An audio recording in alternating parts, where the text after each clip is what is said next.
안녕하십니까. 통합진보당 공동대변인 김재현입니다. 오늘 통합진보당이 내일 38 세계 여성의 날을 맞이해서 진보당의 입장을 표명하는 기자회견을 갖고자 합니다. 오늘 이 자리에는 통합진보당 여성위원장이자 최고위원이신 유선희 최고위원님 자리하고 계시고요. 이정희 최고위원님 함께하고 계십니다. 그리고 국회의원으로 김미희 국회의원님 함께하고 계십니다. 그래서 각 의원님과 최고위원님들께 통합진보당의 보육 여성 빈곤 문제, 그리고 여성의 입장에서 정당 공천제 폐지 문제점, 여성 정치 참여 확대 방안에 대한 이야기, 그리고 여성 노동 현실을 비롯한 여성들의 권익 실현을 위한 통합진보당의 입장들을 말씀드리고자 합니다. 일단 말씀을 다 듣고 이후에 통합진보당의 계획에 대해서도 짧게 말씀드리겠습니다.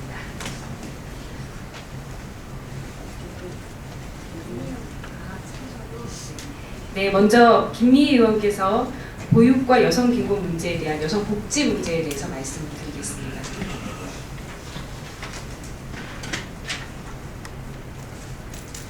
성남시 중원구 출신 국회 보건복지위원회 위원 김미희입니다. 지난 2월 26일 숨진 채 발견된 송파구 세 모녀의 자살 사건은 우리나라의 사회보장 제도가 국민의 사회 안전망으로서 제대로 작동하지 못하고 있음을 여실히 보여주고 있었습니다. 그리고 이 사건은 사회 안전망 제도의 부실이 특히 여성의 삶을 참혹하게 무너뜨릴 수 있다는 사실을 반증하고 있습니다.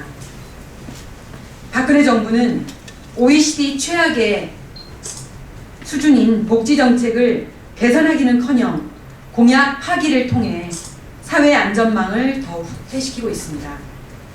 기초연금 제도는 노인들의 인간다운 삶, 특히 여성 노인들의 삶을 최저 수준으로 보장하는 방향으로 설계되어야 합니다. 여성 노인들의 빈곤율은 남성보다 높습니다. 한국보건사회연구원이 지난해 말에 공개한 여성 노인의 생활 실태와 빈곤 해소 방안 보고서를 보면 2011년 현재 여성 노인의 빈곤율은 45.9%로 남성 노인보다 5% 이상 높습니다. 그렇기 때문에 국민연금이나 기초노령연금은 여성 노인들을 나락으로 빠뜨리지 않게 하기 위한 최후의 보루로 작용해 왔습니다. 박근혜 정부는 현행 제도보다 오히려 후퇴된 국민연금과 기초연금 연계안을 통과시키려 하고 있습니다. 이는 공약 파기를 넘어서서 여성 노인의 삶을 더욱 파괴시키는 행위입니다.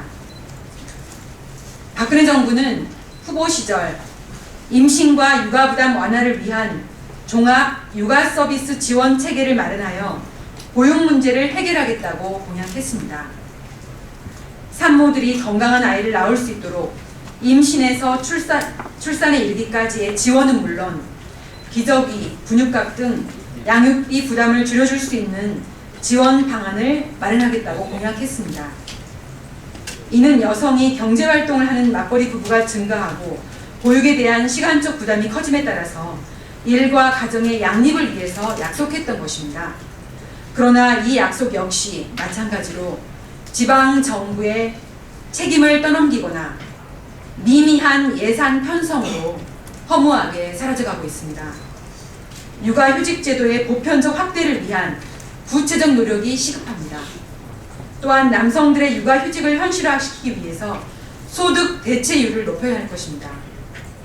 박근혜 대통령은 스스로 여성 대통령임을 강조하며 당선되었지만 박근혜 정부 1년 동안 오히려 여성들의 삶은 후퇴되어 왔습니다. 참혹한 세모녀 사건을 통해 확인된 박근혜 정부의 여성 정책의 현 주소가 빠르게 시정되기를 촉구합니다. 여성 빈곤을 근본적으로 해결하는 것이 바로 입법부의 역할이라고 생각합니다. 제가 지난해 발의한 기초생활보장법 개정안을 어서 통과시켜서 새 모녀와 같은 차상위 계층 여성들의 삶을 법적으로 보장할 수 있게 되기를 바랍니다. 감사합니다.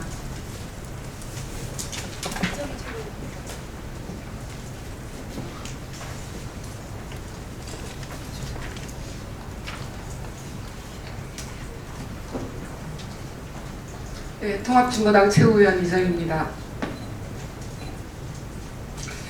지난 대선 시기 새누리당 박근혜 후보와 민주당 문재인 후보는 기초선거 정당 공천제 폐지를 공약으로 내걸었고, 정당 공천제와 관련한 지지부진한 논의가 계속되더니 급기야 새누리당은 국민들과 약속한 공약을 파기했고, 민주당은 새정치연합과 신당 창당 합의를 이루면서 기초선거 정당 공천을 하지 않겠다고 선언했습니다. 60%가 넘는 많은 국민들이 기초선거의 정당 공천을 반대하는 주된 이유는 공천권을 가진 지역구 국회의원들의 전행과 이 과정에서의 줄세우기, 건건의 나무 등 공천제 운영의 폐해에 따른 실망감 때문이었습니다. 새누리당은 국민들의 정당 공천제 폐지 요구가 제도의 문제가 아니라 자신들의 운영의 문제인데도 정당 공천제 폐지를 약속하고 당선되고서는 위헌이용하며 공약을 파기했습니다. 민주당 또한 여성 및 소수자의 정치 진입 보장에 대한 뚜렷한 대안 없이 기초선거 정당 공천을 하지 않겠다고 선언했습니다. 기초선거 정당 공천 폐지가 정치 쇄신을 상징하는 듯한 기이한 현상이 벌어지고 있습니다. 한국의 정치 역사에서 정당 공천제는 여성의 정치적 진출에 획기적인 계기를 만들어줬습니다. 2002년 3.2%에 그쳤던 여성 비율은 2006년 13.7%로 증가했는데, 이는 2005년의 공직선거법 개정을 통하여 기초의회 정당 공천제 도입, 기초의회 비례대표 신설, 비례대표 정당 선거에서 여성 50%가 강제되었기 때문입니다. 또한 2010년 6.2 지방선거에서는 18.7%에 해당하는 747명의 여성 후보가 당선되었고, 2006년에 비교하여 200명 이상이 증가하였습니다.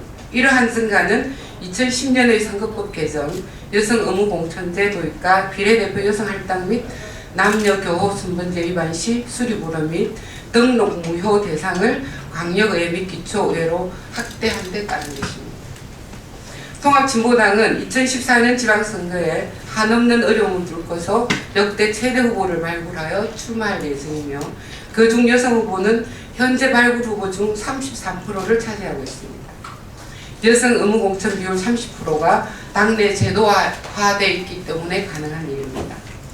통합진보당은 106주년 세계 여성의 날을 맞아 여성과 소수자의 정치 진출과 민주주의 확대를 위하여 여전히 기초선거 정당 공천제 유지가 대안임을 다시 한번 강조하며, 현행 비례대표 10% 부분을 30% 이상 확대하여 그중 50% 여성 의무와 지역구 기초 및 광역의원 의무 공천 비율 30% 법제화와 위반 시 등록 무효화하는 방식의 지방선거제도 개입이 필요함을 말씀드립니다. 그리고 비례대표 당내 공천 장애인 비율 10% 제도화와 지역구 전국 기준 5% 이상 장애인 후보자로 추천하는 계획 또한 필요함을 말씀드립니다. 세상의 절반은 여성입니다. 2010년 기준 현재 우리나라 전체 인구의 50.3%를 여성이 차지하고 있습니다. 여성의 정치 영역 과소 대표성은 그 자체로 민주주의를 위협하는 것이며, 우리 사회 공적 영역의 모든 기회 빈도의 가능성을 줄이는 기조로 작동합니다. 여성 및 소수자의 정치적 진출은 제도가 개선되고 보완되어야 비로소 확대 가능한 문제임을 말씀드립니다.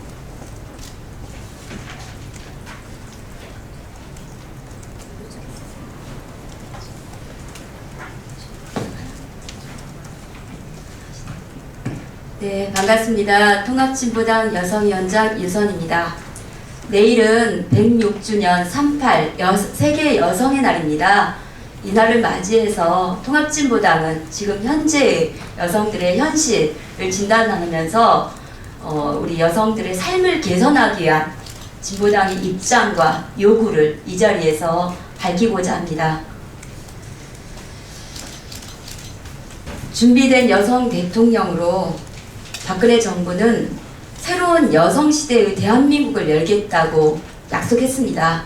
그리고 고용 70% 달성, 일자리 확대를 비롯해서 다양한 여성들을 위한 정책 공약을 약속했고, 최근에는 일하는 여성을 위한 생애 주기별 경력 유지 방안이라고 하는 것까지 발표하기도 하였습니다. 그러나 박근혜 정부 하에 우리 여성들의 삶은 참으로 여전히 심각하고 참담한 현실입니다. 세계경제포럼이 최근에 발표한 2013년 성격차 지수를 보더라도 지난해보다 벌써 3계단이나 하락한 136개국 중에 111위를 차지하고 있는 현실입니다. 그리고 여전히 우리 대학 청소 영역 노동자, 학교 비정규직 노동자, 홈플러스 여성 노동자 등 여성 비정규직 노동자들이 최저임금을 인상을 요구하고 또 부당하고 억울하게 계약 해지돼서 노숙농성까지 하며 처절하게 싸워야 하는 이런 현실이 계속되고 있는 것이 박근혜 정부하의 여성 노동 현실입니다. 진보당은 여성 문제 해결의 핵심은 여성 노동 문제가 해결되는 것이라고 생각합니다. 그거에 기초해서 저희들이 몇 가지 3.8 여성의 날을 맞이해서 진보당이 여성들의 삶을 바꾸기 위한 주요 요구에 대해서 말씀드리겠습니다. 첫 번째는 저임금, 고용불안, 비정규직 여성 노동자의 문제를 반드시 해결해야 합니다. 그리고 지금 중심 여성 정책으로 진행되고 있는 시간제 일자리 확대 정책은 즉각 중단되어야 합니다. 최근 홈플러스 노동조합에서 단연 요구 설문조사를 실시했는데 노동자들의 단연 1위 요구는 4시간, 5시간, 6시간 이런 단시간 노동이 아니라 8시간으로 하루 노동을 전환시켜달라고 하는 요구였습니다. 이는 무엇을 말하는가? 여성들이 진정 바라는 것은 시간 나면 돈도 벌고 육아도 도맡아 하고 하는 시간제 일자리가 아니라 실질적인 노동권, 생존권이 보장될 수 있는 안정된 일자리를 원한다고 하는 것을 보여줍니다. 정부는 반듯한 시간제 일자리를 이야기합니다. 그리고 기본적인 근로조건을 보장하겠다고 이야기하고 있습니다. 그렇지만 현재의 시간제 일자리는 비정규직 중에서도 가장 열악하고 나쁜 일자리입니다. 이는 최근 정부가 새로 일하기 센터에서 추천하는 시간제 일자리가 주로 하루 4시간 일하면 월 57만 원도 안 되는 그런 일자리를 추천하고 아이사랑 부모 모니터링 단처럼 월 10회 어린이집 방문하고 월 37만 원 받는 이런 일자리를 소개하는 알바 수준의 일자리를 소개하는 것만 봐도 분명하게 드러납니다. 그러기에 경력단절 재취업 여성의 50% 이상이 취업을 해도 다시 그만두는 현상이 벌어지고 있는 것입니다. 더 나아가서 정부의 시간제 일자리 확대 정책에 편승해서 원래 주 40시간 제 전일제 일자리를 주 25시간 시간제 일자리로 계약 전환하는 사례도 발생하고 있습니다. 현재 132만 명의 시간제 일자리 여성 노동자들은 거의 무권리에 가까운 노동 현실에 처해 있습니다. 저임금, 금기법 적용 제해, 그리고 무료 노동까지 강요하는 현실에 있는 것입니다. 박근혜 정부가 일자리 확대 정책, 고용률 70% 달성을 위해서 여성 정책을 종속시키고 있는 그 시간제 일자리 확대 정책은 즉각 중단되어야 합니다. 두 번째는 여성들의 경력 단절을 막고 일가정 양립을 위해서는 국가가 돌봄을 책임지는 보육의 공공성을 강화해야 된다고 하는 것입니다. 여성의 일자리가 안정적이고 고용보험 가입자로서 부모가 산전산후 휴가, 육아휴직을 자유롭게 사용할 수 있는 권리가 보장되며 맞벌이 부부가 아이를 안심하고 맡길 수 있는 어린이집이 주변에서 쉽게 찾고 이용할 수 있다면 여성들이 아이 돌봄을 위해서 직장을 그만두는 일은 없을 것입니다. 공보육 강화를 위해 국공립 어린이집 시설을 확충해야 합니다. 현재 국공립 어린이집의 비중은 5.3%이고 현재 정부가 매년 50개씩 그리고 매년 100개씩 기존 운영 시설을 국공립으로 전환하겠다고 하는 것이 실현된다고 해도 4만에 육박하는 보육시설 규모에 비하면 아주 미미한 수준의 국공립 보육시설입니다. 더 확대해야 합니다. 그리고 고용지원금, 대체인력 지원금 등 사업주에 대한 지원만 확대할 것이 아니라 비정규직 고용보험 가입 확대, 출산휴가 급여 인상, 육아휴직 소득 대체율 인상, 남녀 육아휴직 의무제 시행 등 여성 노동자들에 대한 직접 지원을 강화해야 합니다. 또한 0세에서부터 5세까지 무상보육과 돌봄의 온종일 실시, 돌봄 노동자 처우 개선 등의 공약을 지키기 위해서는 국가 재정의 보육에 대한 분담률을 높여야 되고 실질적인 돌봄 주체로서 역할을 하고 있는 지방자치단체의 재정 자립도를 높이기 위한 적극적인 대책이 수립되어야 합니다. 네, 세 번째는 한국 정부는 일본군 위안부 문제 해결에 적극 나서야 한다는 말씀 드리고 싶습니다. 현재 한국 정부는 유엔 인권 이사회에 일본군 위안부 문제를 해결해야 한다는 발언도 하는 등 일정한 노력을 진행하고 있습니다. 그러나 22년간 우리 위안부 피해 할머님들이 이 문제 해결을 촉구하는 수요 시위가 전개됐음에도 불구하고 정부는 그동안 수국적으로 임해왔던 게 사실입니다. 그리고 지금도 또한 한국 정부는 보다 분명하게 일본군 위안부 문제 해결을 위한 분명한 입장과 노력을 전개해야 합니다. 그러기 위해서는 일본군 위안부 피해를 낳은 근본적인 문제인 일본군 위안부 문제를 낳은 군국주의 문제와 집단 자위권 행사에 대해 적극적인 반대의 목소리를 내야 합니다. 김관진 장관의 최근에 집단 자위권 행사 인정 발언은 참으로 정부의 진정성을 의심케 하는 그런 내용입니다. 또한 일본군 위안부 문제에 대한 역사 교과서를 왜곡된 내용들을 바로 잡아야 합니다. 그리고 일본군 위안부 문제가 해결되어야 된다는 선언만 정치적으로 할 것이 아니라 실제적으로 일본과의 직접 접촉을 통해서 일본군 위안부 문제 해결을 위한 애기적 노력을 적극적으로 해서 이 문제가 실질적으로 해결되는데 정부가 적극적으로 노력해야 될 것 같습니다. 다섯 번째는 실질적으로 성추행, 성폭력을 근절할 수 있는 근본적인 대책을 수립해야 한다는 내용입니다. 성폭력 척결을 이야기하면서 현재 강력한 성범죄에 대한 강력 처벌을 이야기하고 거기에 많이 대책이 집중되어 있습니다. 일상적으로 벌어지고 있는 성폭력, 성추행, 성희롱의 현실은 나날이 증가하고 있는 그런 현실입니다. 이것에 대한 실질적인 근본적인 대책을 마련해야 되고 그러기 위해서는 특히 권력관계를 이용한 성추행, 성폭력은 우리 사회에서 강력하게 처벌되고 근절돼야 합니다. 정부와 새누리당부터 성폭력에 대한 근본적 태도를 고쳐야 하고 성희롱 등 관련된 정치인들의 탈당 조치가 이루어져야 합니다. 성추행, 성폭력 전력이 있는 고위공직자, 정치인은 일체 선거에 입후보할 수 없는 것이 되어야 되고 또 성희롱, 성매매까지 포함된 성폭력 예방교육이 강화되어야 한다고 생각합니다. 여섯 번째는 여성의 대표성을 강화해야 된다고 생각합니다. 지금 헌정사상 최초 여성 대통령 하에 장차관 여성 수는 1명, 3명 수준으로 참으로 OECD 수준에 비춰봤을 때 최하위 수준입니다. 그리고 청와대 고위직에서도 비서관급 이상 53명 중에서 여성은 3명뿐입니다.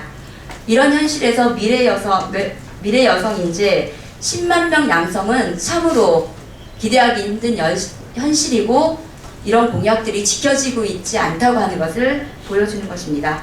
여성의 정치 참여를 보장하기 위해서 기초선거 정당공천제는 유지되어야 하며 비례대표 10%를 30%로 확대되어야 된다고 생각합니다.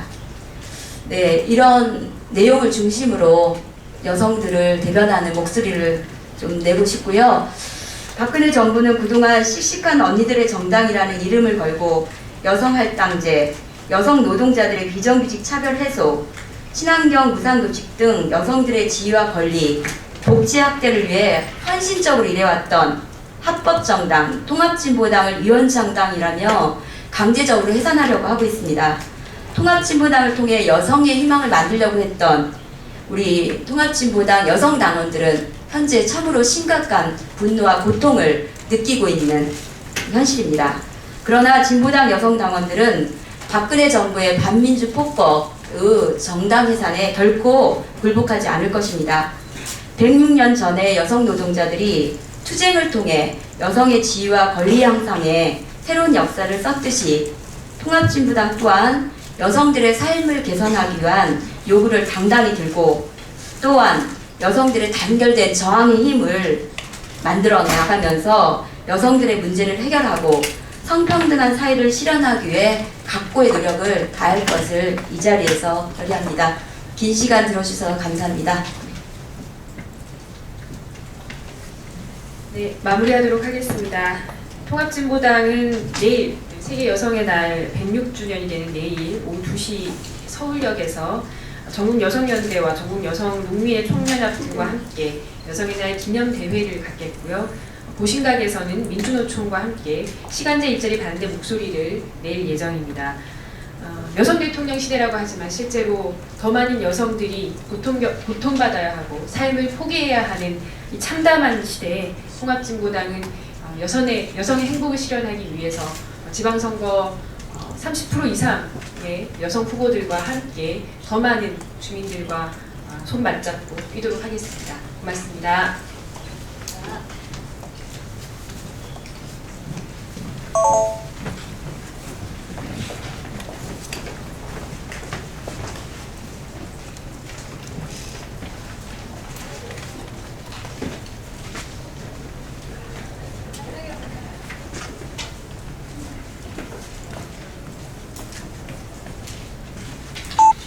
예, 통합진보당 대변인 홍성규입니다. 두 가지 말씀드리겠습니다. 정홍원 국무총리까지 어제 공식 석상에서 현우석 경제부총리를 공개적으로 질타했습니다. 일주일도 채 못 버텼던 졸속 월세 대책 때문입니다. 무능한 경제팀에 대한 분노에서 출발해서 경질과 개편 요구가 잇따르고 있지만 이제는 솔직한 심정으로 의아스럽습니다. 혹시 우리 국민들은 모르는 반드시 현우석이어야 할 이유가 따로 있습니까? 임명권자인 박근혜 대통령에 이어 국무총리까지도 질타와 책임 추궁을 공개적으로 하는 마당에 교체하지 못하는 이유가 대체 무엇이란 말입니까? 국민 생활에 직접적인 영향을 끼치는 경제정책 관련하여 극심한 혼란을 야기하고 부적절한 망언을 한 것이 한두 번이 아닙니다. 작년 8월 세제 개편안 소동, 올해 초 카드사 정보 유출 사태 때 텔레마케팅, 영업 금지 소동, 기재부의 굴욕으로 불렸던 취임 1년 담화문, 그리고 이번 졸속 월세 대책에 이르기까지 이루 헤아리기조차 어렵습니다. 더 심각한 것은 국민에 대한 그의 태도입니다. 카드사 정보 유출 사태로 분노한 국민들을 어리석은 사람들이라고 치부했습니다.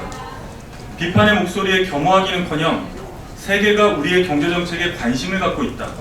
경제혁신 3개년 계획은 내용뿐 아니라 시기에서도 매우 적절했다며 자화자찬하기에 바빴습니다. 임명 때부터 함량 미달이란 꼬리표가 따라다녔습니다. 오죽하면 집권여당인 새누리당 내에서조차 경질해야 된다는 목소리가 터져나오고 있습니다. 무너진 국민의 신뢰를 회복하는 것이 무엇보다 시급합니다. 현우석 경제부총리를 즉각 경질해야 합니다. 두 번째입니다.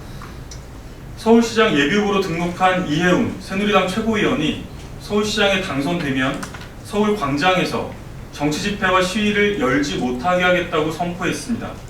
참으로 끔찍한 일입니다. 유신독재로 회귀하겠다는 대통령의 구령소리에 맞춘 일사불란한 새누리당의 발걸음입니다. 이혜훈 예비후보에게 서울시장을 욕심내기에 앞서 최소한 우리 헌법을 정독할 것을 엄중히 충고합니다. 대한민국 헌법 제21조는 모든 국민에게 집회와 결사의 자유를 보장하고 있습니다. 집권 여당의 후보로서 이를 정면으로 위반하겠다는 것입니까? 그 이유가 더 가관입니다. 서울 광장은 시민들께 돌려드리겠다고 합니다. 설마 이 최고위원은 집회에 참가한 시민들은 불순한 폭도로, 집회에 참석하지 않는 시민들만 순수한 시민으로 간주하겠다는 것입니까? 반론조차 불필요한 그야말로 천박한 인식입니다. 서울시장은 흔히 소통령이라고 불립니다. 작은 대한민국을 이끄는 수장이라는 뜻과 아울러 차기 대권주자 반열이라는 의미도 있습니다. 이런 막중한 자리이기에 이해운 예비후보의 발언은 절대로 가볍지가 않습니다. 집권 여당의 현직 최고위원이기도 하지 않습니까? 헌법조차 무시하겠다는 새누리당 이해운 예비후보는 서울 시민들 앞에 공식적으로 사과해야 마땅합니다. 아울러 새누리당은 이것이 당의 공식적인 입장인지에 대해서 분명하게 해명해야 합니다. 이상입니다.